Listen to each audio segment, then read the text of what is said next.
बिस्तर से खड़े उठी। खड़े उठने के बाद उसकी हिम्मत नहीं हुई कि वो ज़मीन पर पाँव रख दे।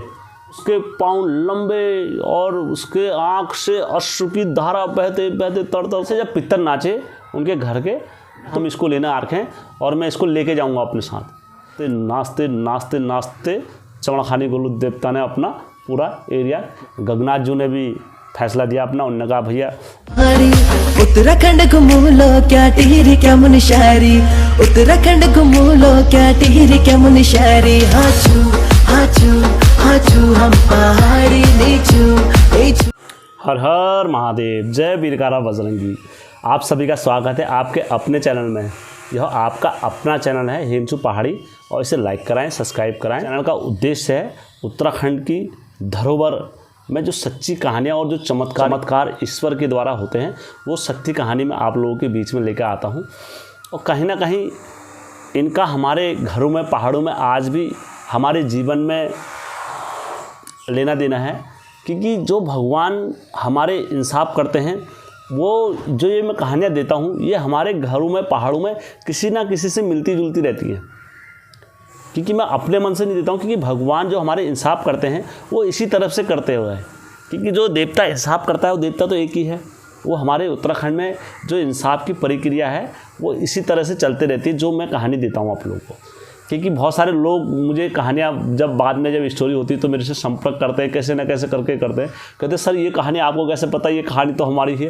क्योंकि ये कहानी आपकी नहीं है, ये कहानी मुझे और किसी ने दी है, तो इसलिए आपसे जुड़ते हैं। क्योंकि देवता एक ही हैं, जो इंसाफ करते हैं वो इसी तरह करते हैं। ये कहानी हम लोगों से मिलती जुलती रहती है।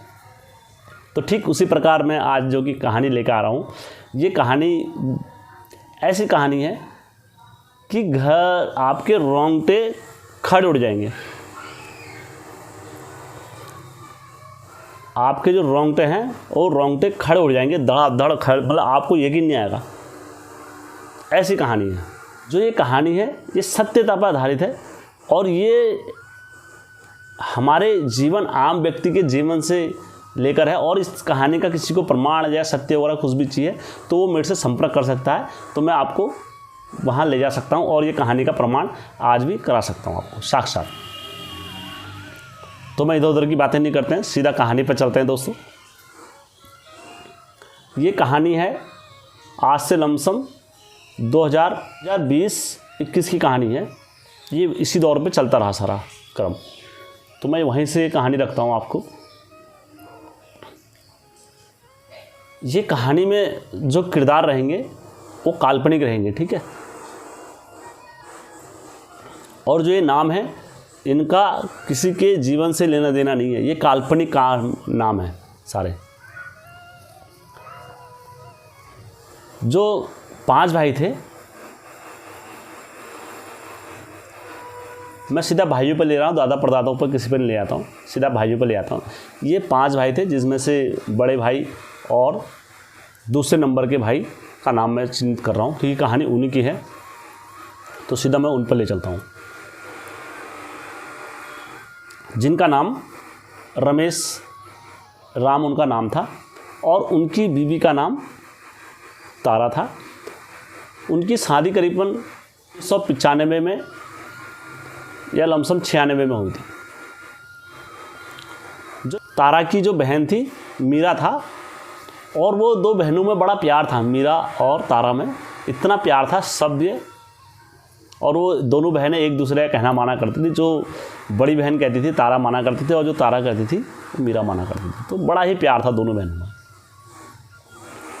समय बीतता रहा, बीतते बीतते क्या हुआ, रमेश जी की सब शादी हुई।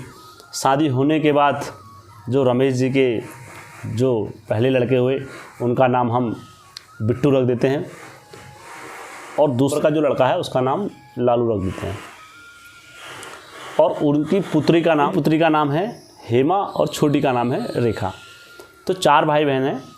तो काफ़ी भव्य प्रेम वगैरह भाई बहनों में रहता है, थोड़ा नोक झोंक भी रहती है, ये आप लोगों को पता ही है। तो ऐसे करते करते इनका समय बीतता रहा। अब जब समय बीतता रहा, समय बीतते बीतते क्या हुआ, जो तारा थी वो एक अच्छे परिवार में चली गई थी। अच्छे परिवार में जाने के बाद जो उनके रमेश हस्बैंड थे वो काफ़ी अच्छा कमाते थे और खुशहाल अपने घर को देखते थे। हर तरीके से अपने घर को देखना समझना ये सारी चीज़ें वो करा करते थे रमेश। जब ये सारी चीज़ें चलती रही तो उन्होंने क्या करा, रमेश ने अपनी जो वाइफ थी तारा, उसको बहुत अधिक प्रेम करा करते थे तारा को। तो एक दिन जो मीरा थी, मीरा के जो पुत्र थे, 2-3 पुत्र थे, जो उनका एक पुत्र था वो थोड़ा अपाहिज और विकलांग हो गया। तो उसे दिखाने के लिए इन्हें अपनी तारा बहन से पैसे मांगे,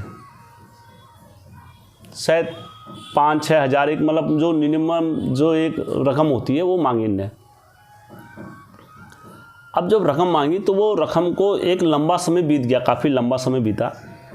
तो बीतते बीतते क्या हुआ, इनने वहाँ पर जब इनने रकम मांगी तो अपनी बहन से कहा बाद में लंबे समय बीतने के बाद कि बहना तुम मुझे पैसे दे दो और मेरे घर की स्थिति काफ़ी ख़राब है। तारा ने बोला। तो उन्होंने कहा बहना अभी मेरे पास पैसे नहीं हैं, तो 10,000 के समथिंग होगी, 10 या 15-20 हज़ार के समथिंग होगी। उन्होंने कहा अभी मेरे पास रकम नहीं है, तुम बाद में ले लेना, मुझसे पैसे अभी मेरे पैसे है नहीं। तो जब भी बात करते थे तो आपस में जब खाना पीना खाते थे तो ये अपने पुत्रों के सामने भी वो बात का जिक्र छेड़ा करते थे। जो पुत्र होते हैं, जो बच्चे होते हैं, तो वो जिक्र छेड़ा करते थे, यार उनने पैसे नहीं दिए और ये पैसे देते तो शायद मैं ऐसा करती या करती। तो शंकर तो हर जगह चलता है, तुम्हें पता है। तो धीरे धीरे दोनों बहनों में क्या होगी, पैसों को लेकर नोकझोंक होगी कि यार तुम मेरा पैसा नहीं दे रही, ये नहीं दे रही, वो से नहीं दे रही है।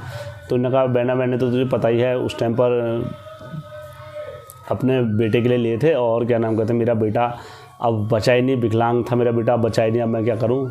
और तब जाके अभी मेरे पे है नहीं, मैं होंगे तो मैं दे दूंगी पैसे, ऐसा बोला इनने। तो उन्होंने कहा ठीक है। अब जो उनके घर में थे गगनाथ देवता थे, ठीक है। अब वो गगनाथ जी को बहुत मानती थी और गगनाथ जी के नियम धर्म पर रहते थे, ठीक है। और गगनाथ जी की डंगरिया भी थी। और उनके घर में कौन थे, गोयल देवता वगैरह थे, गोयल देवता, नरसिंह देवता, नरंगाड़ देवता, ये सारे देवता उनके घर में तत्काल थे। और वो अपने घर की देवताओं की शक्ति को मानते थे। जो इस घर के जो डंगरी थे सब मानते थे और उनके बच्चे वगैरह सब जानते थे कि हमारे घर के देवता इतने बड़े हैं तो हम पर सारी चीज़ों का प्रभाव नहीं पड़ता है। ऐसे करते करते क्या हुई, इनके आपस में बोली टोली चलने लग गई। जब बोली टोली चलने लग गई, बोली टोली काफ़ी चली, सब कुछ करा इनने। तो इनने जब बोली टोली चली तो जो अब बच्चे तो बोलते बोलते कोई बात नहीं, फिर जो इनके पुत्र थे बिट्टू, तो फिर वो बोलने लग गए। और स्वाभाविक रूप से जब बच्चे जब बोलते हैं तो वो बुरा लग जाता है। किसी भी बड़े बुजुर्ग से अगर कोई भी बोले कि हम बोल दें किसी चीज़ का, एक सेम उम्र वाले होते हैं, तो अगर वो किसी चीज़ के लिए बोल दें तो उन्हें उतना आवाज़ नहीं होता। उन्होंने कहा हम उम्र ही तो हैं, उनका मेरा चलता है, तब जाके वो मुझसे बोल रहे हैं। तो अब जब बहनों के बच्चे अगर इस चीज़ को बोलने लग जाते थे तो वो बड़ा बुरा लग जाता। तो उन्होंने कहा कि जब ये बच्चे फ़ोन करते थे तो काफ़ी बोलते थे अपनी बुआ मौसी से कि तुम पैसे नहीं दे रहे हो, हमारे पैसे ये है। उन्होंने कहा बेटा अभी मेरे पति हुए विकलांग बच्चा था, उन्होंने कहा तुम्हारा बच्चा विकलांग था, वो तो मर गया, आप तो पैसे दे दो हमारे। इस टाइप से बातें करी इन्हें वहाँ पर। तो उनको इतना बुरा लगा कि उनके पाँव के नीचे से ज़मीन खिसक गई इतनी बात कहने पर। और ये आए दिन चलता रहा, पैसों का विवाद चलता रहा। कभी इधर से फ़ोन, कभी इधर से फ़ोन। होता ही है जब जिसने पैसे देने होते हैं और जब इंसान का ध्यान पूरा उधर ही रहता है तो आदमी का फोकस, खाना पीना सब फिर उसी ओर लग जाता है। तो ऐसे करते करते इनने बहन दुखी हो गई इनसे। जो बहन था उनने डेली फ़ोन आना ये करना, तो डेली दुखी हो गई। तो वो कहाँ चले गई, अपने मैथ के गगनाथ जी देवता के वहाँ चले गई। उनने गगनाथ जी देवता के वहाँ लाचार हो गई। उन्होंने गगनाथ देवता अब तू ही कर, इंसाफ कर, अगर तूने जैसा मेरा बेटा था तूने ऐसी अगर इनको बना दिया तो मैं तेरे को बकरा चढ़ा जाऊंगी। रंगीला जोगी रोना डोडी में कोई बकसे करो ना उन रंगीला जोगे रोना। इतनी जो बोली गगनाथ देवता के थान पे वहाँ मारी उन्होंने कहा मैं बकरा चढ़ा जाऊंगी और तेरा जो कहेगा जोगी मैं तेरे को वो दे दूंगी। इतनी बात जो हुई वहाँ पर, उसके बाद क्या हुआ,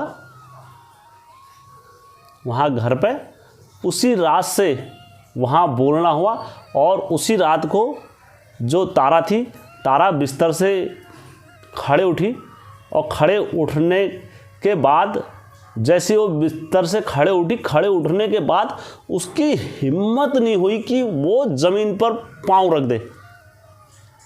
सर टक उसके पाँव लंबे और उसके आँख से अश्रु की धारा बहते बहते तर तर तर तर क्या हो गया ये। उनने जितने थे सब देवताओं को याद कर दिया, कहाँ क्या हो गया, कैसे हो गया। वो रोते रही रात में। तो उनके जो पति थे रमेश राम, वो भी आए। उन्होंने कहा, देखा, उन्होंने कहा हाँ ये क्या हो गया, मेरी पत्नी उठ नहीं पा रही, मेरी पत्नी बैठ नहीं पा रही, ये क्या हो गया, कैसे हो गया। उन्होंने भी अपने घर के देवताओं के नाम से विभूति लगाई तो कोई फ़र्क नहीं पड़ा। अपने नरसिंह देवता के नाम की विभूति लगाई, कोई फ़र्क नहीं पड़ा। करते करते क्या हुआ, दूसरे दिन सुबह हुई। दूसरे दिन रोते रोते हालत ख़राब, बच्चों की हालत ख़राब, हमारी मम्मी को क्या हो गया, हमारी मम्मी को क्या हो गया। घर से डंगरिया को बुला दिया, दाढ़ी खुलवा दी, कहीं जगह पूछ करवा दी, सब कुछ करा दे, कहीं से कोई चीज़ हाथ में नहीं आया। तब जाके उनके घर में देवताओं की ताकत ही मानो और देवताओं की शक्ति मानो, जो वो चीज़ को ज़्यादा चलने नहीं दिया देवताओं ने। खट से उनके घर के जो पितर थे, पितर नाच गए। खट से जब पितर नाचे उनके घर के, तो पितरों ने वो राज खोल दिया। उन्होंने कहा तेरा कहीं पैसों का विवाद चल रहा है। उन्होंने कहा हाँ पैसों का विवाद चल रहा है। उन्होंने कहा तेरे वहाँ से धात लग गई है, वहाँ को धात लग गई है, क्या नाम कहते हैं, ये तू फटाफट इसका निवारण करो। फिर उसके बाद उनने दूसरे दिन क्या नाम कहते हैं, दूसरे तीसरे दिन घर पर जागर लगाई। जागर लगाई तो जागर लगाने के बाद घर के देवताओं का जब आसन लगा, आसन लगने के बाद उनके देवताओं की चाल लगी, जो लगी देवताओं की चाल, कोई देवता आसन पर नहीं नाचे। और तो और देवताओं ने दुलेची छोड़ दी, पता नहीं भगवान जाने क्या हुआ क्या नहीं हुआ। देवते दुलेची छोड़ कर अलग बैठ गए। उन्होंने कहा देवता आने वाले होंगे तो यहीं आ जाएंगे। तो उनके घर में जो लड़कियों पर छल नाच रहे थे, तो वो छल नाचे, खूब नाचे, नाचते नाचते वो छल ऐसी ऐसी बाणियाँ बोलने लग गए कि हम इसको ले जाएंगे, जो ये लड़की है, हम जो औरत है, हम इसको लेने आ रखे हैं और मैं इसको लेके जाऊंगा अपने साथ। तो वहाँ रोआ रो डरा डर पड़ गई। और फिर जो उनके भतीजा था, उनके भतीजे पर भी गगनाथ जो आते थे, तो वो गगनाथ जो भी खेले उनके।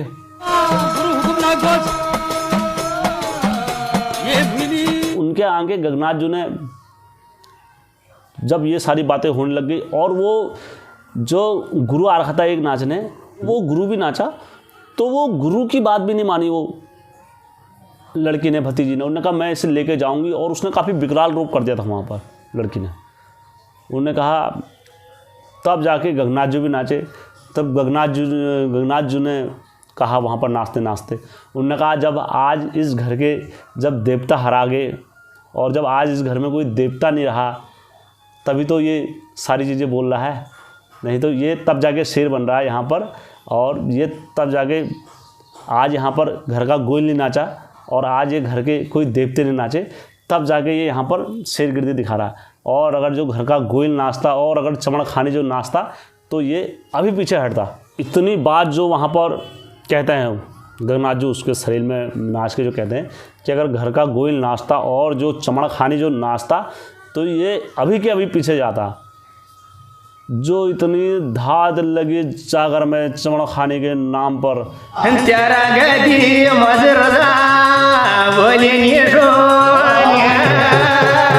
बीच में चमड़ खान की धाद ला रहे जो मामू क्या कारी से माता मान जाल गोरी से मामू की धाजदारे चपड़ खाने में पड़ जा चपड़ा खाना धागा बोली रे जा तेरी यादा धागा बोली रे जा।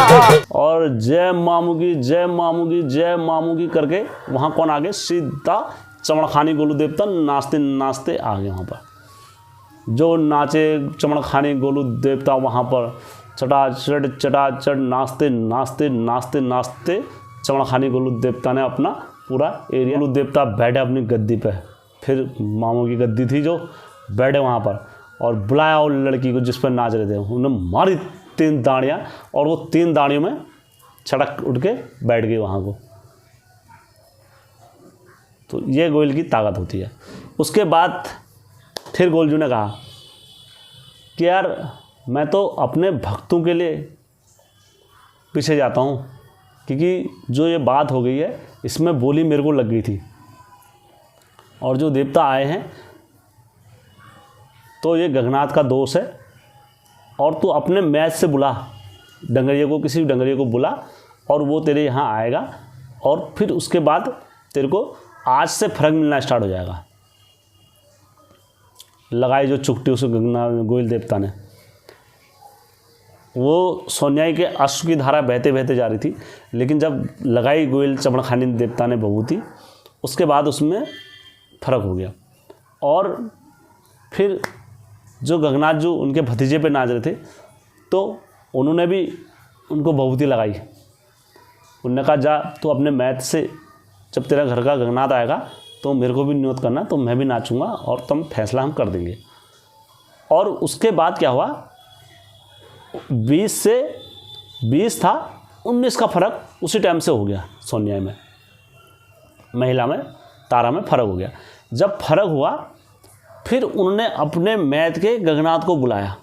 उसके बाद 4 दिन बाद यात्रा रखी, 4 दिन बाद सोनिया में फ़र्क हो गया था। तो मैथ से अपने गगनाथ जी को बुलाया और गगनाथ जी को बुलाने के बाद यात्रा स्टार्ट हुई। और गगनाथ जी जैसे नियम से नाचते हैं, अपने गोयल को बुलाया गगनाथ जी ने। उन्होंने कहा भैया जो फैसला ये गोलजू कर देंगे, क्योंकि ये छोटे मोटे देवता नहीं हैं, क्योंकि ये राजवंशी हैं और इनका जो फैसला होता है वो मुझे मान्य होता है। तब गोलजू नाचे। फिर गोलजू ने बताया कि इनका मंदिर थापो और मंदिर थापने के बाद इनको यात्रा इनके वहाँ लगाना, जहाँ इनका मैथ है वहाँ लगाना, और जो तुम वहाँ भी है और जो पैसों का विवाद है वो पैसों का विवाद तुम सुलझा देना आपस में बैठ के। अगर करनी होती तो ठीक है, नहीं होती है तो नहीं होती, लेकिन ये मामला सुलझा लेना देवतों का मामला, क्योंकि ये बाद में लंबा जाएगा। तो उसके बाद जो चमड़खानी का फैसला आया तो जय मामू की करके फिर गगनाथ जी नाचे। गगनाथ जी ने भी फैसला दिया अपना। उन्होंने कहा भैया जो राजवंशी ने फैसला दे दिया मैं वो फैसले में राजी हूँ, खुश हूँ। तो उस दिन के बाद से वो सोनियाई पर असर रहा। 20 था, 20 से 25 ही रहा। और वो महिला फिर तुरंत 1 महीने बाद अपने पाँव पर खड़ी हो गई। खड़े होने के बाद जो अपने घरेलू काम थे, निजी काम थे, वो करने लगी और जितने घर के सारे काम थे अपने निजी बंधु वगैरह सारे काम करने लगी। फिर उनने गगनाथ जी का मंदिर बनाने के लिए कहा। फिर गगनाथ जी आज भी उनके घर में नाचते हैं। फिर गगनाथ जी की खाली झोली उनने बाहर से रखी हुई है और जो घर के कुलंकारी देवते हैं उनके, तो वो सारे चीज़ में आज भी सक्षम है। तो वो अपना आशीर्वाद हर हमेशा बनाए रखते हैं। तो दोस्तों ऐसी न्याय की ये सच्ची घटना है। और यदि किसी भाई को इस कहानी में या शंका या डाउट या कुछ भी अगर होगा तो आप मेरे से संपर्क कर सकते हैं। तो मैं ये कहानी का आपको पूरा सार वितराम बता दूंगा। ठीक है दोस्तों, तो मैं आशा करता हूँ आप लोगों को कहानी अच्छी लगी होगी। और यदि अच्छी लगी होगी कहानी तो मेरे चैनल को लाइक, सब्सक्राइब और शेयर ज़रूर करना दोस्तों। धन्यवाद दोस्तों।